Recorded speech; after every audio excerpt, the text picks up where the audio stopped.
আসসালামু আলাইকুম। ক্লাস 7 এর ইতিহাসের ক্লাসে আজকে দ্বিতীয় অধ্যায় নিয়ে আলোচনা করব। দ্বিতীয় অধ্যায়ের বিষয়বস্তু ভারতের রাজনৈতিক ইতিহাসের কয়েকটি ধারা। দ্বিতীয় অধ্যায় এই ভারতের রাজনৈতিক ইতিহাসের কয়েকটি ধারা। এখানে আমরা যে সমস্ত জিনিসগুলো আজকে আলোচনা করব তার মধ্যে প্রাচীন বাংলা সম্পর্কে একটা ধারণা দেব যে প্রাচীন বাংলা কেমন ছিল। প্রাচীন বাংলার পর বাংলা সার্বভৌম শাসক শশাঙ্কের কৃতিত্ব সম্পর্কে আলোচনা করব। তারপর আলোচনা করব মাৎস্যনায় এবং ত্রিশক্তি সংগ্রাম নিয়ে। মোটামুটি এগুলি আজকে আলোচনা করব। তাহলে প্রথমে প্রাচীন বাংলা।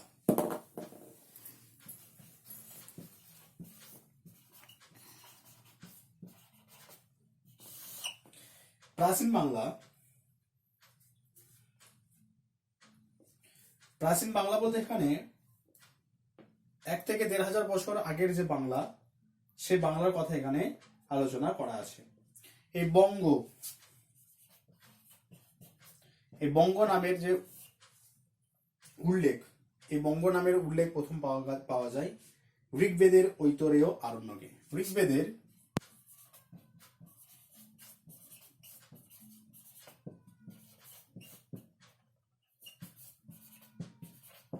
ঐতরেয়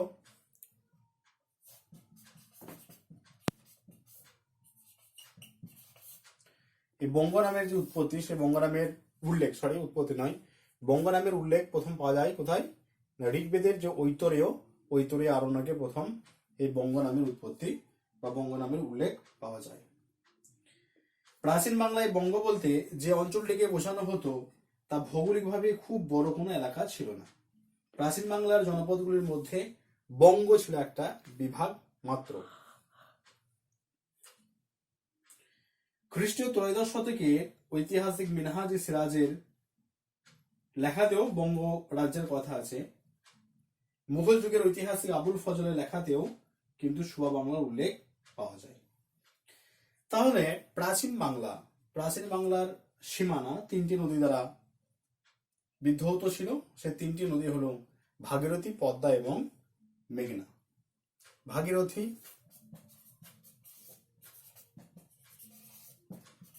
পদ্মা ও মেঘনা, এই 3টি নদী দ্বারা বাংলার যে সীমানা বা অঞ্চল, সেই সীমানা বা অঞ্চল সীমাবদ্ধ ছিল।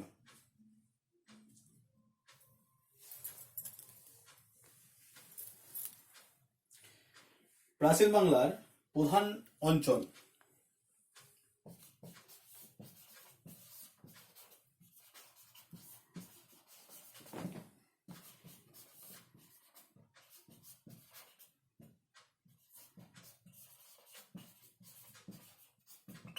প্রাচীন বাংলার প্রধান অঞ্চলগুলোর মধ্যে উল্লেখযোগ্য ছিল পুন্ড্রবর্ধন,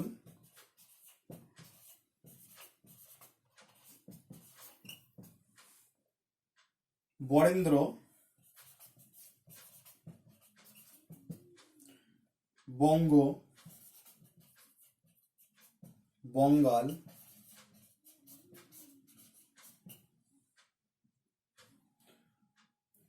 গৌড়, সমতট, হারিকেল। গৌড়, সমতট আর হরিকেল।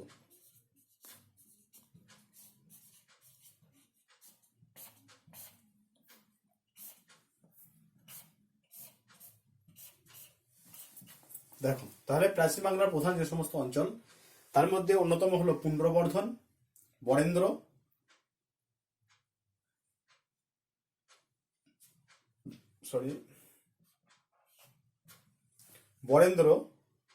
বঙ্গ, বঙ্গাল, গৌড়, সমতট ও হরিকেল। দেখো, পুন্ড্রবর্ধন হলো প্রাচীন বাংলার অঞ্চলগুলির মধ্যে বৃহত্তম ছিল পুন্ড্রবর্ধন। এটা শর্ট প্রশ্ন তোমাদের আসে যে প্রাচীন বাংলার যে সমস্ত অঞ্চল তার মধ্যে বৃহত্তম হলো ড্যাশ, শূন্যস্থান পূরণে এটা অনেক সময় পড়ে। তাহলে তোমাদেরকে লিখতে হবে কি না পুন্ড্রবর্ধন। তাহলে পুন্ড্রবর্ধন ছিল প্রাচীন বাংলার অঞ্চলগুলির মধ্যে বৃহত্তম। এই অঞ্চল পশ্চিমবঙ্গ এবং বাংলাদেশের দিনাজপুর, দেখো বাংলাদেশের দিনাজপুর, এখন কিন্তু দিনাজপুরটা বাংলাদেশের নয়, এখন দিনাজপুরটা কিন্তু পশ্চিমবঙ্গে। বগুড়া, রাজশাহী এবং পাবনা জুড়ে ছিল এই পুনর্বর্ধন অঞ্চল। এই পুনর্বর্ধন সিলেটেও এই পুনর্বর্ধনের অন্তর্ভুক্ত ছিল। তাহলে পশ্চিমবঙ্গ এবং দিনাজপুর, সেই সময় দিনাজপুর কিন্তু পশ্চিমবঙ্গে ছিল না, তাই বইতে দেখবে উল্লেখ করা আছে বাংলাদেশের দিনাজপুর। বগুড়া, রাজশাহী, পাবনা, সিলেট এই সমস্ত জায়গা জুড়ে প্রাচীন বাংলার পুনর্বর্ধন অঞ্চলটি গড়ে উঠেছিল। এরপর আছে বরেন্দ্র। ভাগীরথী এবং করতোয়া নদীর যে মধ্যবর্তী অঞ্চল, সেই মধ্যবর্তী অঞ্চলকে বলা হয় বরেন্দ্র। তাহলে দুটি নদীর মধ্যবর্তী অঞ্চলকে আমরা বলি কি? দুটি নদীর যে মধ্যবর্তী অঞ্চল, সেই মধ্যবর্তী অঞ্চলকে বলা হয় দোয়াব অঞ্চল। তাই সেদিক থেকে এই বরেন্দ্র অঞ্চল কিন্তু একটা দোয়াব অঞ্চল। তাহলে ভাগীরথী এবং করতোয়া নদী, একদিকে ভাগীরথী নদী, একদিকে করতোয়া নদী, এই নদীর যে মধ্যবর্তী জায়গা, সেই মধ্যবর্তী জায়গাটা হলো কি? বরেন্দ্র অঞ্চল। ভাগীরথী এবং করতোয়া নদীর যে মধ্যবর্তী জায়গা, সেটাকে বলা হচ্ছে বরেন্দ্র অঞ্চল। এরপর আছে দেখো বঙ্গ। প্রাচীনকালে পদ্মা এবং ভাগীরথী নদীর মাঝে ত্রিভুজের মতো দেখতে বদ্বীপ এলাকাকে বলা হতো বঙ্গ। তাহলে ভাগীরথী এবং পদ্মা এবং ভাগীরথী নদীর মাঝে, পদ্মা এবং ভাগীরথী এই যে ব আকৃতি, এই অঞ্চলটাকে বলা হচ্ছে কি? এই অঞ্চলটাকে বলা হয় বঙ্গ। তাহলে একদিকে ভাগীরথী নদী, একদিকে পদ্মা নদী, এর যে মাঝে যে ব আকৃতি যেটা অঞ্চল, ত্রিভুজের মতো দেখতে যে অঞ্চল, সেই অঞ্চলকে বলা হয় বঙ্গ। এরপর বঙ্গাল। বঙ্গাল অঞ্চল বলতে বঙ্গের দক্ষিণ সীমানাবর্তী বঙ্গোপসাগরের উপকূলকে বলা হয়। তাহলে বঙ্গাল বলতে বঙ্গের, এই যে বঙ্গ আলোচনা করা হলো, যে পদ্মা এবং ভাগীরথী নদীর যে মাঝে যে ত্রিভুজের মতো অঞ্চল, সেই অঞ্চলকে বলা হয় বঙ্গ। এই বঙ্গের থেকে আরো যে দক্ষিণ দিকে যে সীমানা, সেই দক্ষিণের সীমানা মানে সমুদ্র দক্ষিণের যে সীমানা, যেটা বঙ্গোপসাগর পর্যন্ত বিস্তৃত, সেই অঞ্চলকে বলা হয় বঙ্গাল। এরপর আছে গৌড়। প্রাচীন এবং মধ্যযুগের বাংলায় গৌড় ছিল একটি গুরুত্বপূর্ণ অঞ্চল। গৌড়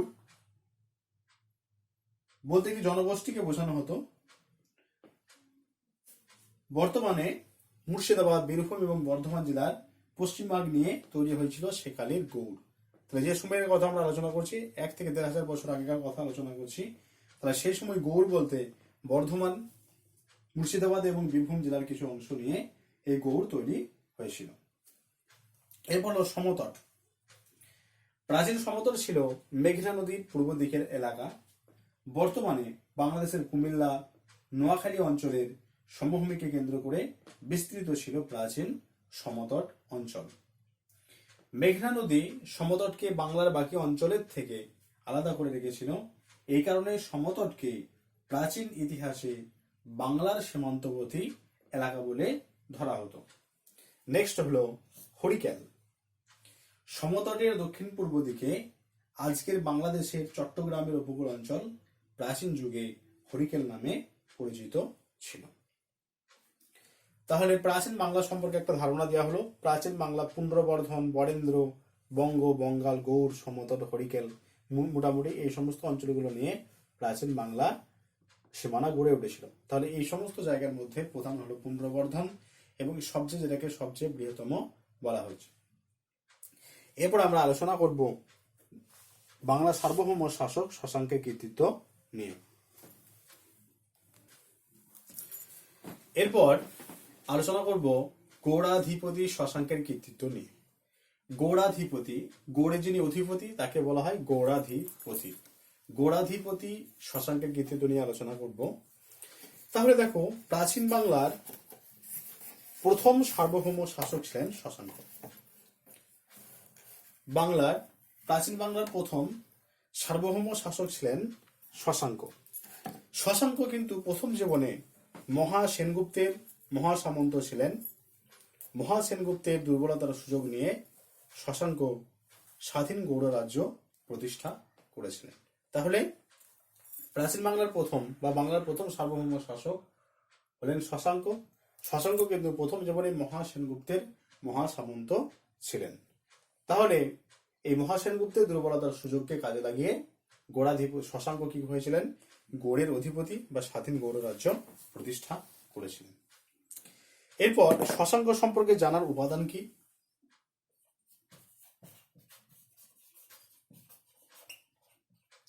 শশাঙ্ক সম্পর্কে জানার উপাদান হলো বাণভট্টের হর্ষচরিত। বাণভট্ট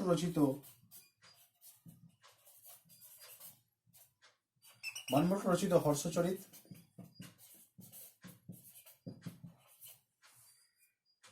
হিউয়েনসাংয়ের সিউকি,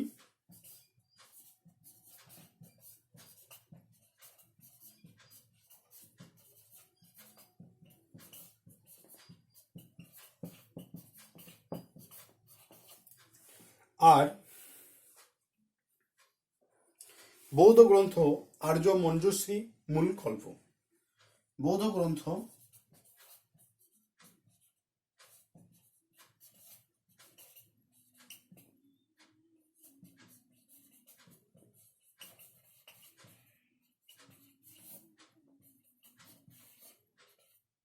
আর্য মঞ্জুশ্রী মূল কল্প।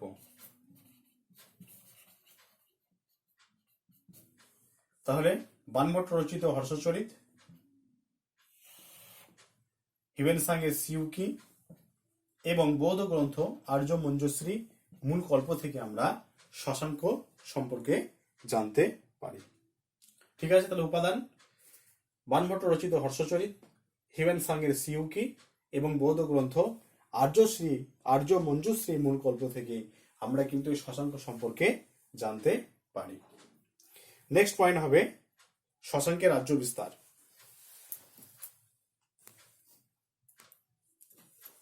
2 নম্বর পয়েন্ট, শশাঙ্কের রাজ্য বিস্তার।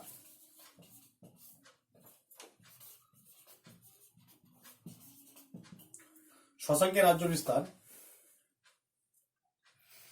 শশাঙ্ক কনৌজ, থানেশ্বর, কামরূপ, গৌড়, বুদ্ধগয়া, মগধ এ সমস্ত অঞ্চল জয় করেছিলেন। তাহলে কনৌজ, থানেশ্বর, কনৌজ,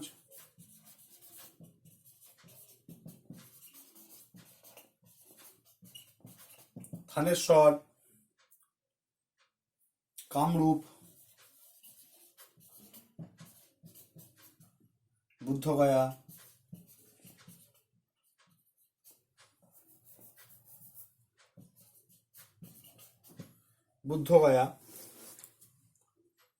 মগধ এই সমস্ত জায়গাগুলো জয় করেছিলেন। শশাঙ্কের রাজধানী কোথায় ছিল? না, শশাঙ্কের রাজধানী ছিল মুর্শিদাবাদ জেলার কর্ণ, সুবর্ণ বা কানসোনা। রাজধানী মুর্শিদাবাদ জেলার কর্ণ, সুবর্ণ বা কানসোনা। তাহলে শশাঙ্কের রাজধানী কোথায় ছিল? মুর্শিদাবাদ জেলার কর্ণ, সুবর্ণ বা কানসোনা। কর্ণ সুবর্ণ নামে দেখবো একটা স্টেশন আছে, কর্ণ সুবর্ণ। তাহলে কর্ণ সুবর্ণ কার রাজধানী ছিল? শশাঙ্কের রাজধানী ছিল কর্ণ সুবর্ণ বা কানসোনা। 3 নম্বর পয়েন্ট, 3 নম্বর হচ্ছে স্বাধীন সার্বভৌম রাজ্য প্রতিষ্ঠা।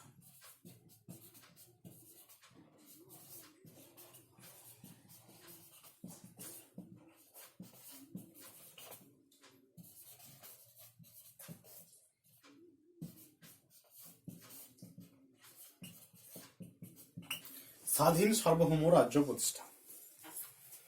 দেখো, সার্বভৌম কথাটার সঙ্গে তোমাদের পরিচয় নেই আশা করি। সার্বভৌম মানে হচ্ছে স্বাধীন সার্বভৌম রাজ্য প্রতিষ্ঠা। মানে সার্বভৌম বলতে যে ব্যক্তি বা প্রতিষ্ঠান অন্য কোনো ব্যক্তি বা প্রতিষ্ঠানের দ্বারা পরিচালিত হবে না। তাহলে এখানে যেহেতু শশাঙ্ক একজন ব্যক্তি, তাহলে শশাঙ্ক কিন্তু নিজে স্বাধীনভাবে সমস্ত কিছু পরিচালনা করবে, তাকে কিন্তু অন্য কেউ পরিচালনা করতে পারবে না। এটাকে বলা হচ্ছে সার্বভৌম। অর্থাৎ নিজের শাসন, বিচার, আইন, বিচার বিভাগ, শাসন বিভাগ, আইন বিভাগ এ সমস্ত নিজেই কিন্তু পরিচালনা করবে। অন্য কারো মতামত নিয়ে বা অন্য কেউ তাকে বলবে সেইভাবে তিনি তার রাজ্যটাকে পরিচালিত করবেন, এটা কিন্তু নয়। তাহলে এটাকে বলা হচ্ছে সার্বভৌম। তাহলে বাংলায়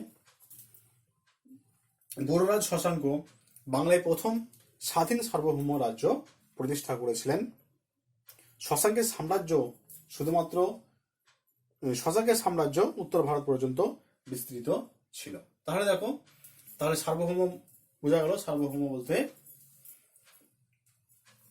যাকে যে অন্য কারো দ্বারা পরিচালিত হবে না, নিজে স্বাধীনভাবে নিজেই পরিচালিত হবে। তাহলে বাংলার প্রথম সার্বভৌম শাসক হলেন শশাঙ্ক।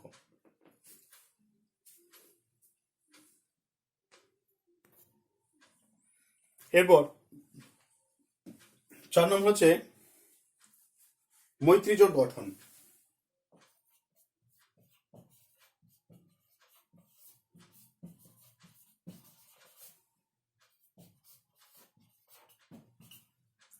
মৈত্রী জোট গঠন।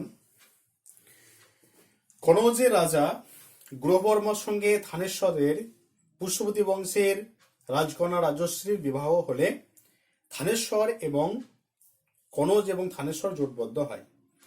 দেখো, তাহলে কনৌজ প্লাস থানেশ্বর, কনৌজের সঙ্গে থানেশ্বর জোটবদ্ধ হচ্ছে। তাহলে কনৌজের রাজা গ্রহবর্মার সঙ্গে, তাহলে কনৌজের যে রাজা গ্রহবর্মার সঙ্গে থানেশ্বরের পুষ্যবতী বংশের রাজা থানেশ্বরের পুষ্যবতী বংশের রাজকন্যা রাজশ্রীর বিবাহ হলে, তাহলে যেহেতু এটা বৈবাহিক সম্পর্কে আবদ্ধ হচ্ছে, কনৌজের গ্রহবর্মা আর থানেশ্বরের পুষ্যবতী বংশের রাজকন্যা রাজশ্রী, এদের দুজনকার বিবাহ হচ্ছে। তাহলে বিবাহ হওয়ার ফলে এই কনৌজ এবং থানেশ্বর জোটবদ্ধ হচ্ছে। অন্যদিকে শশাঙ্ক মালবরাজ দেবগুপ্তর সঙ্গে মিলিত হয়ে কনৌজ আক্রমণ করেন। তাহলে একদিকে আছে গৌড়ে শশাঙ্ক, এই শশাঙ্কের সঙ্গে মিলিত হচ্ছে কি মালব। তাহলে একটা জোট, গৌড়ে শশাঙ্ক আর মালবের রাজা, এই একটা জোট। তাহলে শশাঙ্ক এবং গ্রহবর্মা এই একটা জোট, আর এদিকে হচ্ছে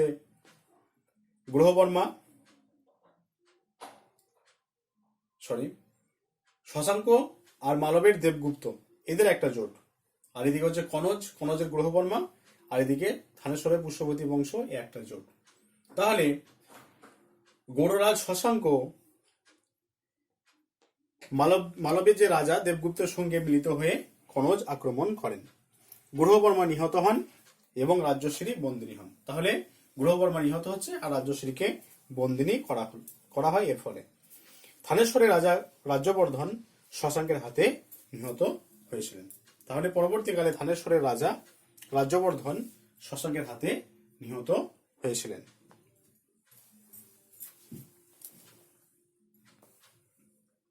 পাঁচ নাম্বার হর্ষবর্ধন শশাঙ্ক দ্বন্দ্ব। হর্ষবর্ধন শশাঙ্ক দ্বন্দ্ব। থানেশ্বরের সিংহাসনে 606 খ্রিস্টাব্দে বসেছিলেন কে? হর্ষবর্ধন। এই হর্ষবর্ধন আবার থানেশ্বরের পুষ্যবতী বংশের রাজা। সিংহাসনে বসার পরপরে তিনি তার ভাইয়ের প্রতিশোধ নেবার জন্য, ভাই বলতে আগের পয়েন্টে আমরা আলোচনা করেছি যে শশাঙ্ক রাজ্যবর্ধনকে নিহত করেছিলেন। তাহলে রাজ্যবর্ধন আর হর্ষবর্ধন দু ভাই। তাহলে তার দাদার প্রতিশোধ নেওয়ার জন্য, যেহেতু শশাঙ্কের দ্বারা তার দাদা নিহত হয়েছিলেন, তাই হর্ষবর্ধন তার প্রতিশোধ নেওয়ার জন্য শশাঙ্কের বিরুদ্ধে যুদ্ধ ঘোষণা করেছিলেন। তবে হর্ষবর্ধন এই যুদ্ধে জয়লাভ করেছিলেন কিনা তা সঠিকভাবে জানা যায় না। ঐতিহাসিকরা এই কথা বলেছেন, শশাঙ্ক যতদিন বেঁচে ছিলেন ততদিন হর্ষবর্ধন গৌড় দখল করতে পারেননি। তাহলে বলছেন যে হর্ষবর্ধন এই যুদ্ধে, শশাঙ্কের সঙ্গে যে হর্ষবর্ধনের যুদ্ধ হচ্ছে, এই যুদ্ধে হর্ষবর্ধন জয়লাভ করেছেন কিনা এটা সঠিকভাবে বলা যায় না। তাহলে ঐতিহাসিকরা বলছেন পরবর্তীকালে যে শশাঙ্ক যতদিন জীবিত ছিলেন ততদিন কিন্তু হর্ষবর্ধন তার গৌড় রাজ্য আক্রমণ করতে বা দখল করতে পারেননি। 6 নম্বর পয়েন্ট, 6 নম্বর পয়েন্ট, গৌড়তন্ত্র।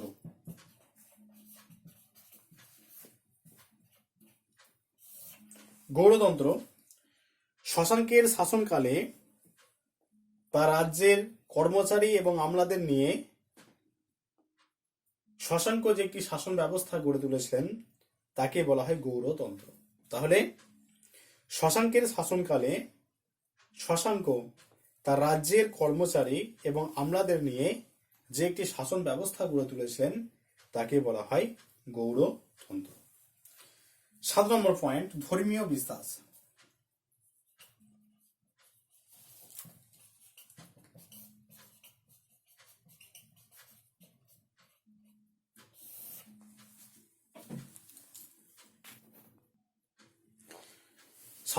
ধর্মীয় বিশ্বাস। ধর্মীয় দিক থেকে শশাঙ্ক ছিলেন শৈব। শৈব শৈব কাদের বলা হয়? যারা শিবের উপাসনা করে, মহাদেব শিবের যারা উপাসনা করে তাদেরকে বলা হয় শৈব। তাহলে ধর্মীয় দিক থেকে শশাঙ্ক ছিলেন শৈব বা শিবের উপাসক। শশাঙ্ক শিবের উপাসক হলেও তিনি জোর করে তার প্রজাদের ওপর এই শৈব ধর্মকে চাপিয়ে দেননি। তার প্রজাদের যে যা ধর্মাবলম্বী সেই ধর্মাবলম্বী তারা ছিলেন, অর্থাৎ জোর করে কিন্তু শশাঙ্ক তার প্রজাদের ওপরে এই ধর্মকে চাপিয়ে দেননি। তাই আমরা বলতে পারি যে শশাঙ্ক হলেন একজন পরধর্ম সহিষ্ণু শাসক। পরধর্ম সহিষ্ণু বলতে যারা অন্য ধর্মের উপরে আঘাত হানে না, অন্য ধর্মকেও যারা মেনে নেয় তাদেরকে বলা হয় পরধর্ম সহিষ্ণু।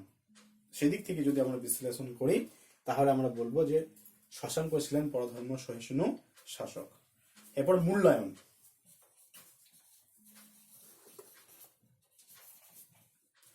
মূল্যায়ন তাহলে সামগ্রিক দিক বিশ্লেষণ করে যদি আমরা বলি তাহলে আমরা বলবো যে শশাঙ্ক কোনো স্থায়ী সাম্রাজ্য প্রতিষ্ঠা করতে পারেননি।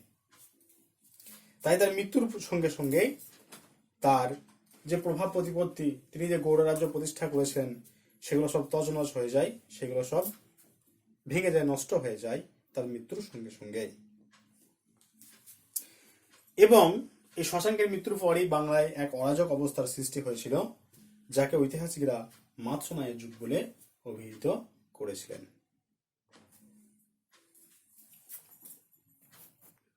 দেখো, আজকে তোমাদের প্রাচীন বাংলা সম্পর্কে আলোচনা, একটা ধারণা দেওয়া হলো, আর শশাঙ্ক সম্পর্কে একটা ধারণা দেওয়া হলো। তাহলে এই দুটি আজকের আলোচনার বিষয়বস্তু। শশাঙ্কের যে পয়েন্টস গুলো আমি আলোচনা করেছি আরেকবার রিমাইন্ড করে দিই। তাহলে শশাঙ্কের কৃতিত্ব আলোচনা করতে গেলে প্রথমেই তোমাকে একটা সূচনা দিতে হবে যে বাংলার প্রথম সার্বভৌম শাসক হলেন শশাঙ্ক। তাহলে শশাঙ্ক কিন্তু প্রথম জীবনেই শাসক হয়ে যাননি, তিনি ছিলেন মহাসেনগুপ্তের মহাসামন্ত। তারপর নিজের যে বুদ্ধির জোরে তিনি কি করেছিলেন, নিজের বুদ্ধি বা শক্তির জোরে তিনি মহাসেনগুপ্তকে পরাজিত করে তিনি এই স্বাধীন গৌড়রাজ্য প্রতিষ্ঠা করেছিলেন। ঠিক আছে, এরপর উপাদান। কিভাবে আমরা জানতে পারি যে শশাঙ্কের অস্তিত্ব ছিল বা শশাঙ্ক নামে একজন ব্যক্তি ছিলেন বা শশাঙ্ক একটা সাম্রাজ্য প্রতিষ্ঠা করেছিলেন? তাহলে সেখানে উপাদানগুলো দিতে হবে বানভট্টের হর্ষচরিত, হিউয়েন সাংয়ের সিউকি এবং বৌদ্ধ গ্রন্থ আর্য মঞ্জুশ্রী মূল কল্প। তাহলে এইগুলো দিতে হবে। এই উপাদান থেকে আমরা জানতে পারি যে প্রাচীনকালে বা প্রাচীন ভারতে শশাঙ্ক নামে একজন ব্যক্তি ছিলেন বা একজন শাসক ছিলেন। তারপরে 2 নম্বর পয়েন্টে আলোচনা করতে হবে শশাঙ্কের রাজ্য বিস্তার। শশাঙ্ক যে একটা সাম্রাজ্য প্রতিষ্ঠা করেছিলেন তার রাজ্যটা কতদূর পর্যন্ত বিস্তৃত ছিল সেটাও কিন্তু আলোচনা করতে হবে। তারপর শশাঙ্ক স্বাধীন 3 নম্বর পয়েন্টস আছে দেখো, শশাঙ্ক স্বাধীন, শশাঙ্ক সার্বভৌম রাজ্য প্রতিষ্ঠা করেছিলেন, সেটা আলোচনা করতে হবে। তারপর 4 নম্বরে মৈত্রী জোট গঠন। এখানে দুটো মৈত্রীর কথা বলা হলো, এক হচ্ছে কনৌজ আর থানেশ্বর, একদিকে কনৌজ এবং থানেশ্বর, অন্যদিকে গৌড় আর মালব। তাহলে গৌড় আর মালবের এখানে জোট জয়লাভ করেছে, আর কনৌজ এবং থানেশ্বরের জোট এখানে পরাজিত হচ্ছে। তাহলে 5 নম্বর পয়েন্ট হচ্ছে হর্ষবর্ধন শশাঙ্ক দ্বন্দ্ব বা শশাঙ্ক হর্ষবর্ধন দ্বন্দ্ব। যেহেতু 4 নম্বর পয়েন্টের শেষের দিকে আলোচনা করা আছে যে শশাঙ্ক